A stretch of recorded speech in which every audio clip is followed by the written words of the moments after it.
तो Kolar gold field में आपकी कर्नाटक में जो कोलार गोल्ड फील्ड है, इसको भारत सरकार ने बंद कर दिया। यहां से सोना निकलना बंद हो गया, क्योंकि यहां पर इतनी गहराई तक हम सोना निकाल चुके हैं कि वहां तक जाना बहुत अब मुश्किल हो चुका है। इसके बाद आपकी आती है Hutti gold field. Hutti gold field में 7 से 8 किलो सोना आपका निकलता है। तो ये आपका कर्नाटक का हो गया। इसके बाद हम बात करेंगे इसके बाद हम बात करेंगे कि आंध्र प्रदेश से भी सोना निकलता है।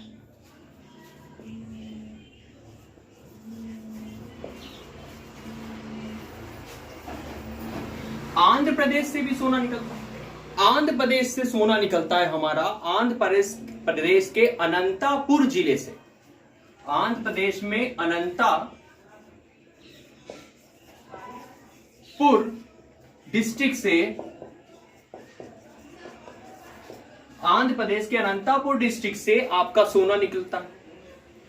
आंध्र प्रदेश में कुछ नदियां ऐसी हैं जहां से सोना आपका निकलता है, जैसे कि जहां से नदियों से जो सोना निकलता है उसे हम कहते हैं जलोढ़ सोना। जलोढ़ सोना कहा जाता है। जो नदियों से सोना निकलता है उसे जलोढ़ सोना कहा जाता है। आज से 2500 साल पहले हड़प्पा सभ्यता मोहनजोदाड़ो में भी सिंधु नदी से सोना निकाला जाता था। तो सिंधु नदी में भी सोना पाया जाता था। तो मैंने आपको बताया कि आंध्र प्रदेश में आपके अनंतपुर डिस्ट्रिक्ट में सोना पाया जाता है, सोना निकलता है। आंध्र प्रदेश में कुछ आपकी नदियां भी हैं जहां से जलोढ़ सोना निकलता है, नदियों में सोना पाया जाता है। जैसे चित्तूर जिले में आपका बिसानाट्टम है। बिसानाट्टम चित्तूर जिले में बिसानाट्टम एक जगह है, और जूनागिरी कुमोल में आपका पालाचूर एक जगह है। वहां से आपको सोना पाया जाता है, जलोढ़ सोना वहां से पाया जाता है। इसके बाद हम बात करते हैं, अगर हम बात करें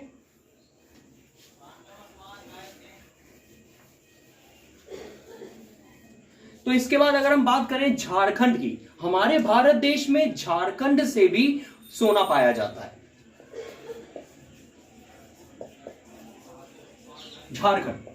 झारखंड में जलोढ़ सोना ज्यादा पाया जाता है। झारखंड में जलोढ़ सोना ज्यादा पाया जाता है। जलोढ़ सोना आपकी कौन सी नदी? सोन नदी से, सोन नदी से। और कौन से डिस्ट्रिक्ट में है झारखंड में? सिंहभूम डिस्ट्रिक्ट।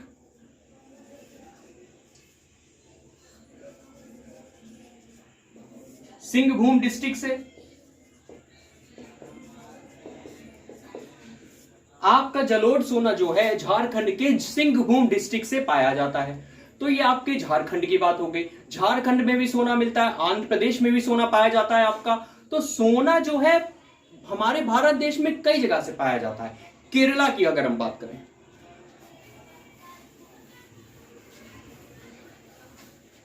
अगर हम केरला की बात करें तो केरला में भी सोना पाया जाता है। केरला में भी जलोढ़ सोना पाया जाता है। जलोढ़ सोना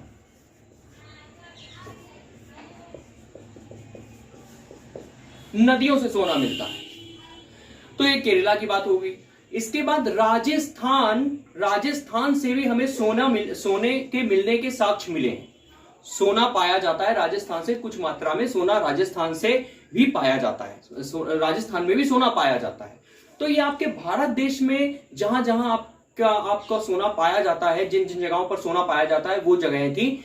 तो ये भारत देश की बात हो गई। तो मैंने आपको बताया कि भारत देश में सोना किन किन जगहों पर पाया जाता है। लेकिन सोने को रिफाइन करने के लिए, सोना देखो, सोना ओर में जब आता है, खदानों से, माइन से जब सोना गोल्ड का जो ओर निकलता है उसको हमें रिफाइन भी करना पड़ता है। और इसको रिफाइन करने के लिए हमारे भारत देश में सिर्फ 3 जगह पर रिफाइनरी है। पहली है हमारी सीरपुर रिफाइनरी।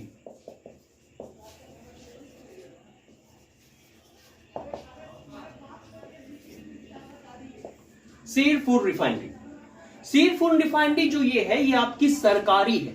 यहां पर 3000 वर्कर काम करते हैं और ये सरकारी है, और ये बहुत ज्यादा मात्रा में मैट्रिक टन सोना रिफाइन करती है। इसके बाद हमारी दूसरे जगह पर जो भारत देश में गोल्ड रिफाइनरी है वो हरियाणा में है।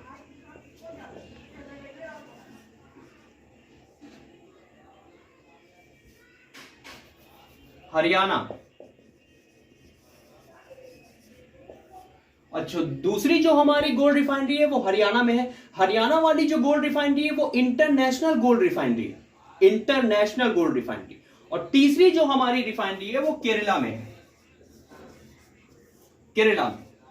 तो भारत देश में 3 जगह रिफाइनरी है हमारे भारत देश में। एक है आपकी सिरपुर डिस्ट्रिक्ट में, इसका मुख्यालय मुंबई में है, इसका मुख्यालय जो है मुंबई में, इसका मुख्यालय मुंबई में है, हेड ऑफिस। और इसके बाद हरियाणा में, इसके बाद आपकी केरला में।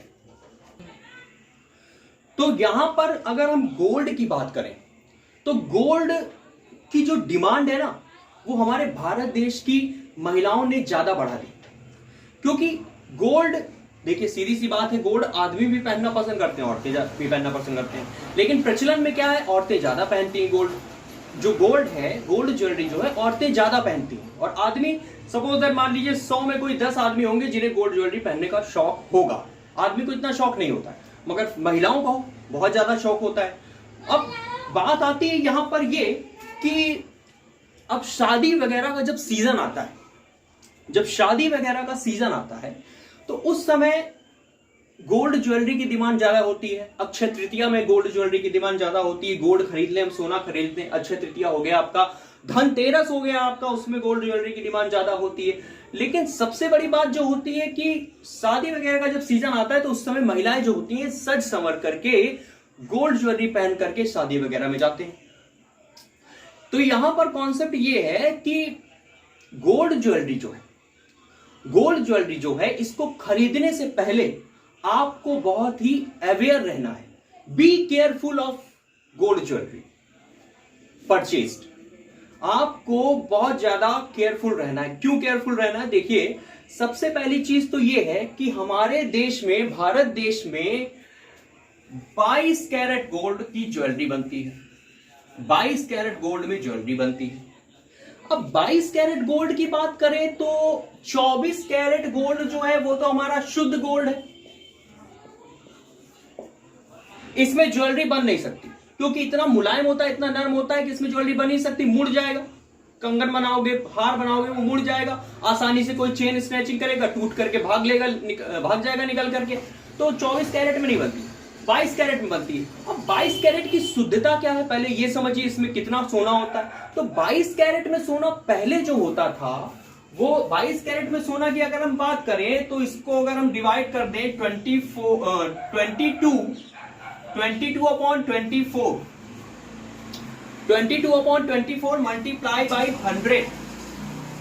बाई 100 तो कितना सोना निकलेगा? 91.6%। यानी कि अगर हम सोने की, अब देखिए इसका 22 कैरेट का जो आपको सोना शुद्ध निकालना है, 22 कैरेट का सोना जो शुद्ध निकालना है वो 22 कैरेट को 22/24 करना पड़ेगा, मल्टीप्लाई 100 करना पड़ेगा, तो 91.6% आपका सोना निकलेगा। इसमें 91.6 तो आपका गोल्ड है सर। इसके अलावा इसमें और क्या क्या चीजें मिली हैं? 8.33% आपकी कौन सी चीजें मिली हैं? आयरन, Fe, आयरन भी मिला हो सकता है, Fe भी मिली हो सकती है, आयरन भी मिला हो सकता है, जिंक भी आपका हो सकता है, निकल भी हो सकता है, आपका निकल भी मिला हो सकता है, इसमें जिंक हो सकता है, निकल हो सकता है, कुछ भी हो सकता है। तो 8.33 मात्रा में आपकी ये धातुएं मिली हो सकती हैं और इन्हीं धातुओं को मिला करके आपकी गोल्ड ज्वेलरी बनाई जाती है। 24 कैरेट में आपकी कोई गोल्ड ज्वेलरी नहीं मिलेगी। जबकि बिहार और उड़ीसा के जो लोग हैं वो ज्यादातर आपका 24 कैरेट में गोल्ड ज्वेलरी पहनना पसंद करते हैं। ये बात सच है, 24 कैरेट में गोल्ड ज्वेलरी पहनना पसंद करते हैं बिहार और उड़ीसा के लोग। और यहां पर अगर हम बात करें, यहां पर बात करें 22 कैरेट 24 कैरेट तो आपका हो गया, लेकिन 10 कैरेट से कम, 10 कैरेट से कम, अगर 10 कैरेट से कम कोई सोना है, 10 कैरेट से कम अगर सोना है तो वो सोने में नहीं माना जाएगा, वो गोल्ड में माना ही नहीं जाता है। 10 कैरेट से कम सोना होना ही नहीं चाहिए। अगर गोल्ड को अगर कहना है कि हाँ ये गोल्ड है तो 10 कैरेट से ज्यादा % उसमें सोना होना चाहिए, नहीं तो 10 कैरेट से कम है तो वो गोल्ड ज्वेलरी मानी ही नहीं जाती है। तो मैंने आपको बताया कि भारत देश में 22 कैरेट में ज्वेलरी बनती है। 22 कैरेट 22 कैरेट में आपकी ज्वेलरी बनती है।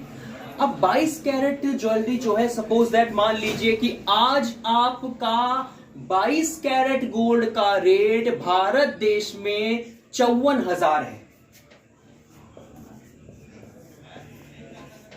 आज के समय में सपोज दैट मान लीजिए, आप इमेजिन कर लीजिए कि आज भारत देश में गोल्ड का रेट 54,000 है, क्योंकि गोल्ड का रेट जो है per day up and down हुआ करता है। आज कुछ और है, कल कुछ और होगा, कुछ समथिंग बड़ा घटा बड़ा करता है रोज रोज। तो आज मान लीजिए 54,000 है। अब आपको क्या करना है, तो मैंने आपको गोल्ड के बारे में सारी जानकारी दे दी, गोल्ड कैसे कहां कहां मिलता है, कहां कहां पाया जाता है। और गोल्ड का अब जो दूसरी चीज जो है, जो बहुत बहुत इंपॉर्टेंट है, वो कॉम्पिटिटिव लेवल के हिसाब से भी, कंपटीशन की तैयारी कर रहे बच्चों के लिए भी बहुत ज्यादा जानना बहुत ज्यादा जरूरी है। तो इसमें सबसे पहली चीज, जितने भी कीमती धातुएं हैं आपकी, जितनी भी वैल्यूएबल मेटल हैं, उसमें आपका जो भारत सरकार है वो आपको हॉलमार्क देती है BIS का। BIS हॉलमार्क क्या है? Bureau of Indian standard. देखिए आखिर BIS की जरूरत क्या पड़ी देश में, भारत देश में BIS की क्या जरूरत है? तो यहां पर देखिए एक कॉन्सेप्ट मैं आपको बता दूं, जिस देश की जनसंख्या ज्यादा होती है, सपोज दैट मान लीजिए भारत देश की जनसंख्या कितनी है, 140 करोड़ की देश की आबादी वाला देश है हमारा।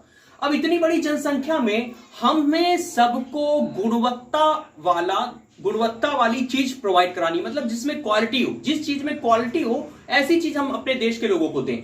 लेकिन अब क्या है, हम देना तो अच्छी चीज चाहते हैं, लेकिन भारत देश में इतनी जनसंख्या होने के कारण कुछ लोग ऐसे हैं जो उसी के आधार पर नकली चीजें बनाने लगते हैं, नकली चीजें बना बना के बेचते हैं और उसको बोलते हैं कि ये हमारा बिल्कुल शुद्ध है, प्योर है, ये गोल्ड सोना प्योर है, ये लोहा प्योर है, ये बिल्कुल शुद्ध लोहा है, ये चांदी प्योर है। तो भारत देश में जिस देश की जनसंख्या जितनी ज्यादा होगी ना, तो वहां पर डुप्लीकेट सामान बनेगा और बिकेगा भी। इसलिए भारत सरकार ने प्योर गोल्ड के लिए ये ब्यूरो ऑफ इंडियन स्टैंडर्ड का हॉलमार्क बनाया। और जब आप ज्वेलरी खरीदने जाइए तो ये ब्यूरो ऑफ इंडियन स्टैंडर्ड का हॉलमार्क जरूर देखिए। इसकी स्थापना कब हुई थी? इसकी स्थापना हुई थी, पहली बात तो ये कॉन्सेप्ट आया कहां से, ब्यूरो ऑफ इंडियन स्टैंडर्ड, कहां से सोच कहां से डेवलप हुई और वो ये बनकर के कब तैयार हुआ? 26 नवंबर 1986 में बन के तैयार हो गया। लागू कब हुआ? 1 अप्रैल 1987। लागू कब हुआ? 1 अप्रैल 1987 को ये लागू हुआ है,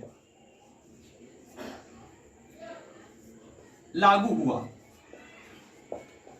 1 अप्रैल 1987 को ब्यूरो ऑफ इंडियन स्टैंडर्ड लागू हुआ। जितनी भी कीमती धातु है, प्लैटिनम हो गया आपका, सिल्वर हो गया आपका, गोल्ड हो गया, ऑनिक्स हो गया, लेड हो गया, जितनी भी कीमती धातु हैं उन सब में BIS का हॉलमार्क।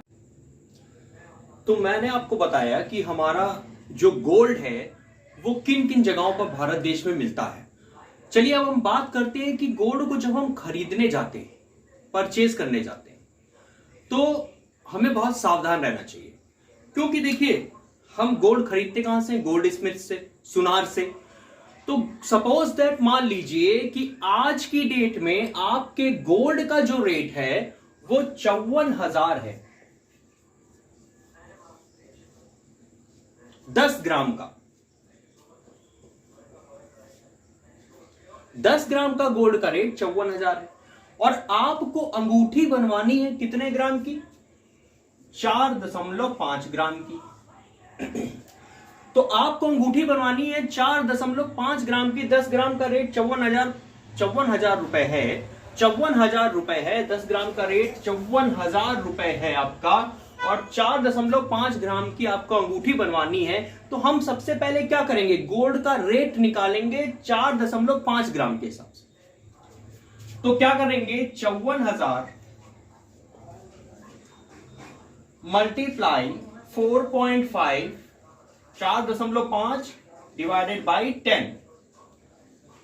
अब इसको हम डिवाइड कर देंगे। इसको जब हम सॉल्व करेंगे तो एक जीरो से ये जीरो कट जाएगा, इसके पॉइंट हटाएंगे, एक नीचे 10 और बढ़ जाएगा, इसका हम जीरो काट देंगे। तो हमारा कितना आ जाएगा? 24,300।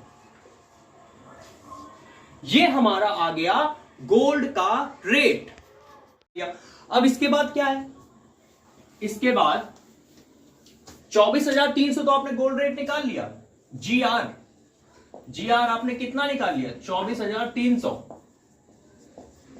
अब इस 24,300 में आपका जो गोल्ड स्मिथ सुनार जो है वो मेकिंग चार्ज लगाएगा। मेकिंग चार्ज कितना होता है? देखिए, मेकिंग चार्ज की अगर हम बात करें तो वो होता है आपकी लोकेशन के हिसाब से डिपेंड करता है, आपकी लोकेशन कैसी है।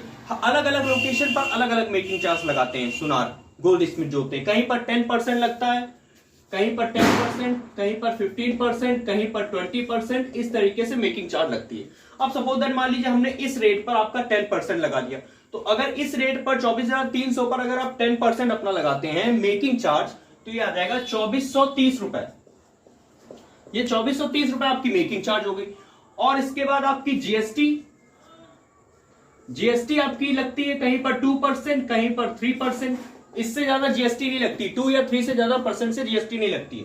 तो 3% का जीएसटी आपका, इस पर आपका 3% का जीएसटी कितना लग जाएगा? 24,300 में 3% का जीएसटी आपका कितना लग जाएगा? आएगा 729। तो आपका जीएसटी आ गया 729, मेकिंग चार्ज 2430, गोल्ड रेट आपका 24,300। अब इनको जब हम ऐड कर देंगे, अब इनको जब हम ऐड कर देंगे, 24,300, 2430, 729, 9325, तो मैंने आपको बताया कि 27,459 रुपए की आपकी गोल्ड की अंगूठी बनेगी। 27,459 रुपए की आपकी गोल्ड की अंगूठी बनेगी 4.5 ग्राम की। देखिए, हमारा जो गोल्ड है ना, हमारा गोल्ड ओशियन में भी बहुत ज्यादा है। 20 मिलियन टन आपका ओशियन में गोल्ड है, वो भी माइक्रो कंसंट्रेशन में डिसॉल्व है गोल्ड ओशियन में। तो ये सारी जानकारी आपके लिए गोल्ड के लिए थी। अगर आपको मेरा वीडियो पसंद आया तो प्लीज यूट्यूब में पर मेरा चैनल पर्ल एकेडमी एनलाइटमेंट है, इसको सब्सक्राइब करिए और बेल आइकन पर क्लिक करिए और लाइक करिए।